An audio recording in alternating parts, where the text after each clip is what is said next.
2019 में junior elementary school teacher जो उनजो सिलेबस कहिड़ो हुयो, क्वेश्चनिंग कहिड़े हिसाब सां कहिड़े तरीक़े सां आई पेपर में, जेको पेपर एक्सपीरियंस हुयो असांजो उहो थोरो डिफरेंट हुयो। उहो ईअं न हुयो जहिड़े तरीक़े सां असां हिननि खे स्टडी कंदा आहियूं। जेकॾहिं असां हिकिड़ो काफ़ी टाइम अॻु में जेकॾहिं सिलेबस डिस्कस कंदासीं त असांखे काफ़ी टाइम हूंदो हुनजे बारे में हुनखे प्रिपेयर करण जे लाइ ऐं असांजी हिकिड़ी सुठी तयारी थी सघंदी। बिस्मिल्लाहिर्रहमानिर्रहीम, अस्सलाम वालेकुम। मां आहियां काशिफ़ अब्बास, तव्हां ॾिसी रहिया आहियो सिंधी थॉट्स।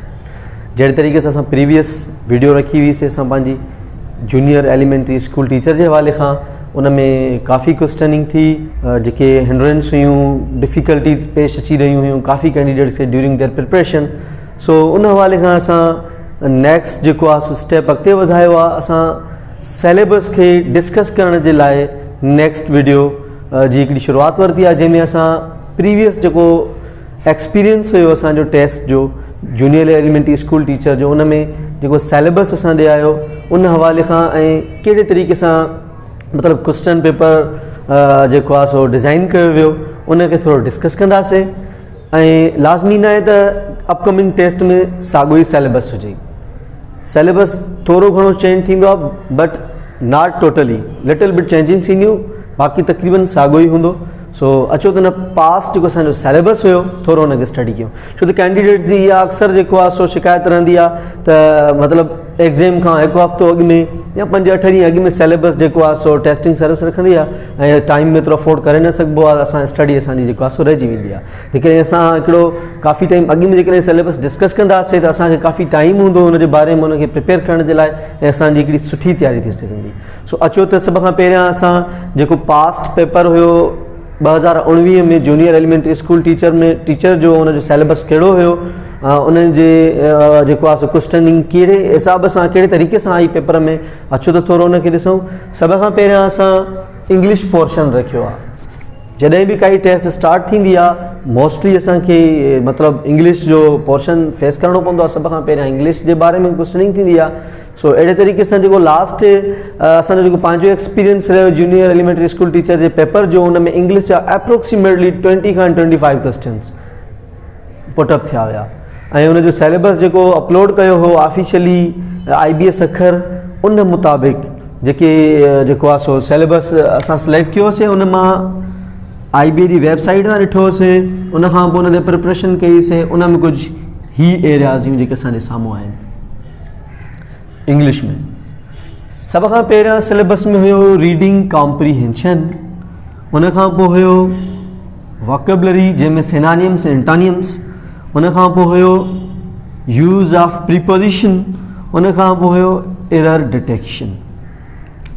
हाणे सुवाल इहो थो थिए असांजे ज़हननि में त ही त बिल्कुलु कॉमन जेको आहे सो टॉपिक्स आहिनि असांजूं, ऐं अक्सर असां जेको आहे सो पंहिंजे टेक्स्ट बुक्स में ऐं जेको आहे सो स्टडी कंदा आहियूं आम असांखे मिलंदियूं आहिनि। अक्सर टेस्टनि में इहे ई शयूं ईंदियूं आहिनि इंग्लिश पोर्शन में, पर जेको पेपर एक्सपीरियंस हुयो असांजो उहो थोरो डिफरेंट हुयो। उहो ईअं न हुयो जहिड़े तरीक़े सां असां हिननि खे स्टडी कंदा आहियूं, जहिड़े तरीक़े सां असांजे बुक गाइड्स में लिखियलु हूंदो आहे, उन खां थोरो डिफरेंट हुयो। कहिड़े हवाले खां डिफरेंट हुयो? सभ खां पहिरियां रीडिंग कॉम्प्रीहेंशन आई। रीडिंग कॉम्प्रीहेंशन में इहो हूंदो आहे या त एग्ज़ैक्ट असांजो क्वेश्चन जो आंसर पियो हुजे पैसेज में, या वरी ईअं हूंदो आहे असां सिचुएशन खे ॾिसी करे उन मां क्रॉस क्वेश्चनिंग बि थींदी आहे। क्रॉस क्वेश्चनिंग कीअं हूंदी आहे? मतिलबु रीडिंग कॉम्प्रीहेंशन असांजे साम्हूं आई, असां सॼी पढ़ीसीं, हेठों जेके सुवाल हुया उहे टोटल असांजे पैसेज मां एग्ज़ैक्ट नथा निकिरनि, बल्कि उन जी डेटा खे रिज़ेम्बल करे असां उनजो आंसर ठाहे सघूं था। उहो आंसर जेको असांजे टेक्स्ट में मौजूदु न हुयो। जेके बि क्वेश्चन्स रीडिंग कॉम्प्रीहेंशन मां असांखां पुटअप थिया उहे एग्ज़ैक्ट रीडिंग कॉम्प्रीहेंशन में न हुया। जहिड़े तरीक़े सां असां पढ़ंदा आहियूं त बसि विच में किथे न किथे पियो हुजे, असां लाइन कढी करे हुनखे उतां कॉपी पेस्ट कयूं असां पंहिंजे आंसर में, बिल्कुलु ईअं न हुयो। ऐं ईअं बि न हुयो त को तव्हां डिस्क्रिप्शन में हुनजो को जवाबु लिखो पंहिंजी पेन सां, ईअं बि न हुयो। ईअं हुयो बल्कि मतिलबु उतां हिकिड़ो सेंटेंस निकितल हुयो, उनजे विच में कोई खाल हुयो, सेंटेंस कंप्लीट करिणो हुयो, 4 ऑप्शन्स हुया, उन मां हिकिड़ो एप्रोप्रिएट हुयो, बल्कि उहो बि to the point match text सां न हुयो। उहो असांजी अंडरस्टैंडिंग ते हुयो त असां केतिरो टेक्स्ट अंडरस्टैंड कयोसीं। उन खां पोइ असांजी ग्रामेटिकल एबिलिटीज़ ते हुयो त असां सिचुएशन खे कहिड़े तरीक़े सां स्टडी कयोसीं ऐं कहिड़े तरीक़े सां असां हुन में प्रीपोजिशन पुट कईसीं। रीडिंग कॉम्प्रीहेंशन जे पोर्शन खां पोइ नेक्स्ट जेका टॉपिक हुई असांजी सिलेबस जी जेका IBA ॾिनी हुई ऐं असां जेका पाण मतिलबु जेको एक्सपीरियंस रहियो पेपर जे दौरान वोकेबलरी, सिनोनिम्स एंड एंटोनिम्स।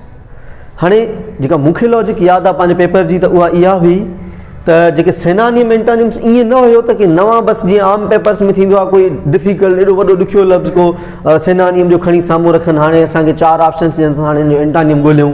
जहिड़े तरीक़े सां अॼुकल्ह मार्केट में ईअं थींदो आहे, काफ़ी कैंडिडेट्स हेॾियूं डिघियूं लिस्टियूं ठाहे उन्हनि ते वेही रटो हणंदा आहिनि। बिल्कुलु न हुयो, ॾाढो सुठो पेपर निकितल हुयो, फ्लैक्सिबल हुयो, रिलैक्स हुयो ऐं टू द पॉइंट ऐं लॉजिक सां हुयो।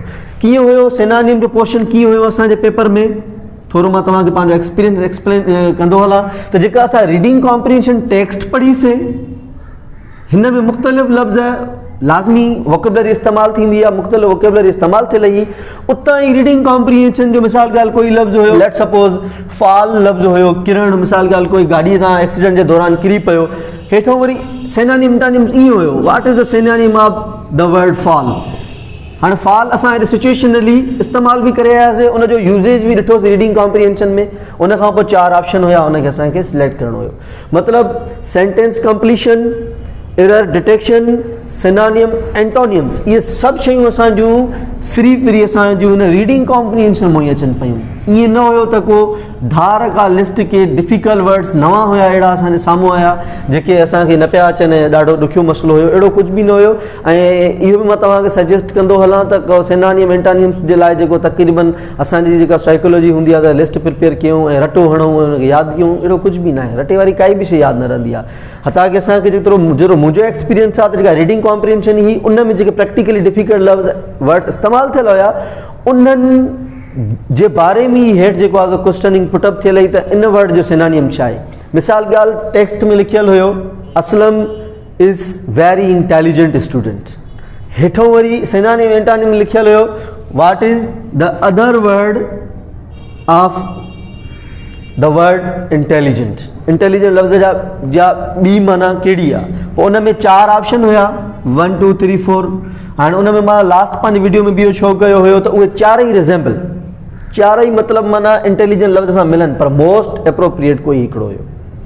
उन खां पोइ जहिड़े तरीक़े सां असां हिननि खे ॿिन्ही खे पाण में कनेक्ट कयोसीं, रीडिंग कॉम्प्रिहेंशन एंड वोकेबलरी, इहे ॿई पाण में कनेक्टेड हुया, इन्हनि मां काई बि शइ ॿाहिरि न हुई। उन खां पोइ यूज़ ऑफ प्रीपोजिशन, प्रीपोजिशन जे हवाले खां ईअं हुयो त असांजो पंहिंजो एक्सपीरियंस आहे, जहिड़े तरीक़े सां मां पाण 11 साल पढ़ायो आहे, मां पंहिंजे स्टूडेंट्स खे इहो चवंदो रहंदो ईंदो आहियां त मतिलबु बाबा प्रीपोजिशन तव्हां पंहिंजी जेको आहे सो यादि कंदा अचो, उन्हनि खे त कहिड़ी प्रीपोजिशन कंहिं सां गॾु इस्तेमालु थिए थी। पर हक़ीक़त इहा आहे त कॾहिं बि प्रीपोजिशन रटे सां यादि न थींदी आहे, प्रैक्टिकली यादि थींदी आहे, जंहिंजे लाइ असांखे पंहिंजो सीनियर सजेस्ट कंदा हुया मोस्टली त मतिलबु तव्हां जेतिरी रीडिंग डेप्थ वधाईंदो, पंहिंजी डान जा आर्टिकल्स पढ़ंदो या काई बि रिटन टेक्स्ट पढ़ंदो, त प्रैक्टिकली जेके तव्हां प्रीपोजिशन तव्हां फेस कंदो, तव्हांजे साम्हूं ईंदियूं, उहो जेतिरो एक्सपीरियंस तव्हांजो वधंदो वेंदो ओतिरी तव्हांजी प्रीपोजिशन में डेप्थ वधंदी वेंदी। ईअं न आहे पार्टिकुलर त को बोर्ड ते वेही करे मां तव्हांखे कुझु एरियाज़ ॿुधायां, हीअ प्रीपोजिशन जो ही एरियाज़ आहिनि, वेस्ट एरियाज़ आहिनि, बाज़ औक़ात के प्रीपोजिशन अहिड़ियूं हूंदियूं आहिनि जेके जिन जो यूज़ेज असांखे अहिड़ो लॻंदो आहे त हे हिते आहे न, के इंटरकनेक्टेड हूंदियूं आहिनि, लफ़्ज़ सां गॾोगॾु इस्तेमालु थींदियूं, उन खां धार न हूंदियूं आहिनि। सो इहो सॼो जेको मैकेनिज़म असांखे तयारु करिणो आहे प्रीपोजिशन ते, त उहो असांजी रीडिंग डेप्थ ते आहे त असां केतिरी टेक्स्ट पढ़ी आहे ऐं केतिरो असां उन सां जेको आहे नो हाउ कयो आहे। उन खां अलावा जेका टेस्ट एक्सपीरियंस हुयो प्रीपोजिशन जो, उहो मां तव्हांखे ॿुधाईंदो हलां त उहो बि ॾाढो सुठो एक्सपीरियंस हुयो असांजो। कहिड़े हवाले खां, इन हवाले खां त असांजी प्रीपोजिशन बि कनेक्टेड हुई असांजी रीडिंग कॉम्प्रिहेंशन सां। कहिड़े हवाले खां त जेका रीडिंग कॉम्प्रिहेंशन जी जेका टेक्स्ट हुई 250-300 वर्ड्स ताईं, उन में प्रीपोजिशन इस्तेमालु थियल हुई, उन में प्रीपोजिशन जो यूज़ेज हुयो, उन सां इंटरकनेक्टेड सेंटेंस रिज़ेंबल हुया, हिन सां पंहिंजो रीडिंग कॉम्प्रिहेंशन सां उन जे बारे में असांखे जेको आहे सो प्रीपोजिशन ते सवाल अचनि पिया ऐं उन में असांखे एप्रोप्रिएट प्रीपोजिशन पुट करणी हुई।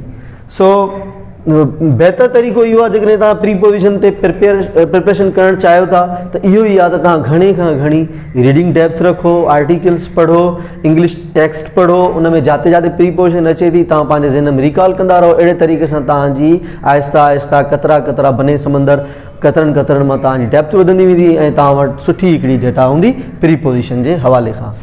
उन खां पोइ डियर स्टूडेंट्स, एरर डिटेक्शन।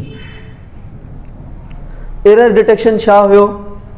हिन में मतिलबु कुझु जुमिलो सेंटेंस, उन में लेट सपोज़ ही जुमिलो आहे मुंहिंजो सॼो, इन में ही बि वर्ड आहे, ही बि वर्ड आहे, ही बि वर्ड आहे, ही बि वर्ड आहे। जुमिलो सॼो मुंहिंजो जुमिलो ग़लति आहे कंहिं न कंहिं जॻह ते, ठीकु आहे।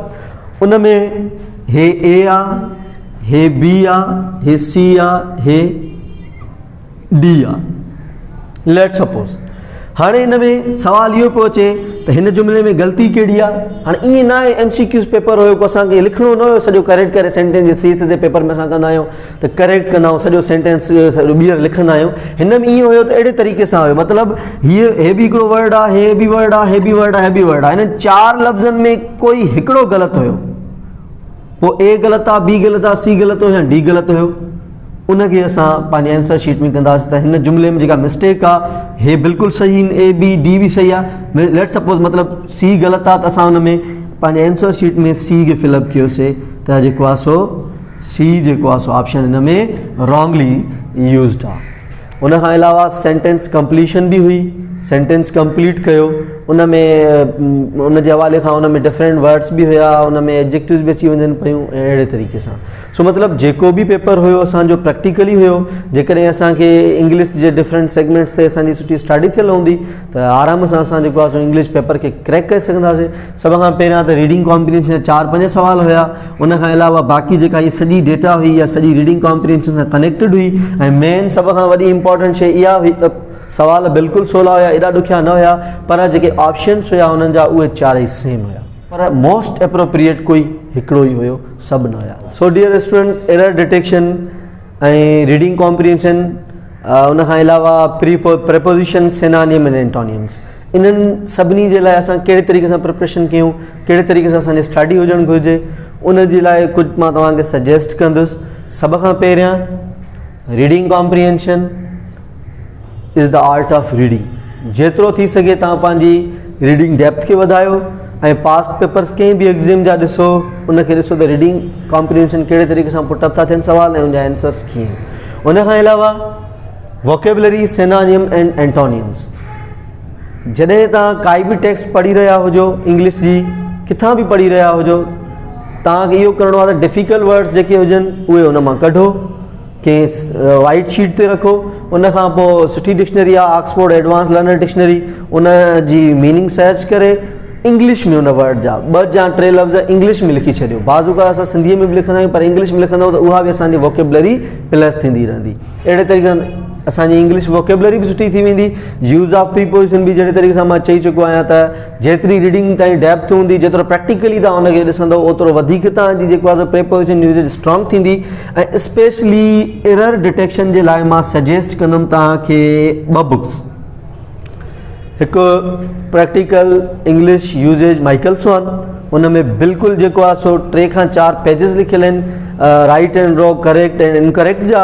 उन खां अलावा जेको आहे सो रेन एंड मॉर्टन जेको असांजो बुक आहे हाई स्कूल इंग्लिश ग्रामर, उन में बि correct usage of English language जो हिकिड़ो पोर्शन आहे जंहिंमें तमामु बहितरीनु तरीक़े सां जेके असां कॉमन मिस्टेक्स कंदा आहियूं इंग्लिश में, उन्हनि जी अक्कासी थियल आहे। उन खां अलावा कोई बि क्वेश्चन हुजे हिन टॉपिक जे रिलेटेड, काई बि अव्हांजी डिमांड हुजे, फ्री ऑफ एनी हेजिटेशन असां पुछी सघो था। We will reply you and इंशाल्लाह we will continue our efforts for your next portions of your syllabus.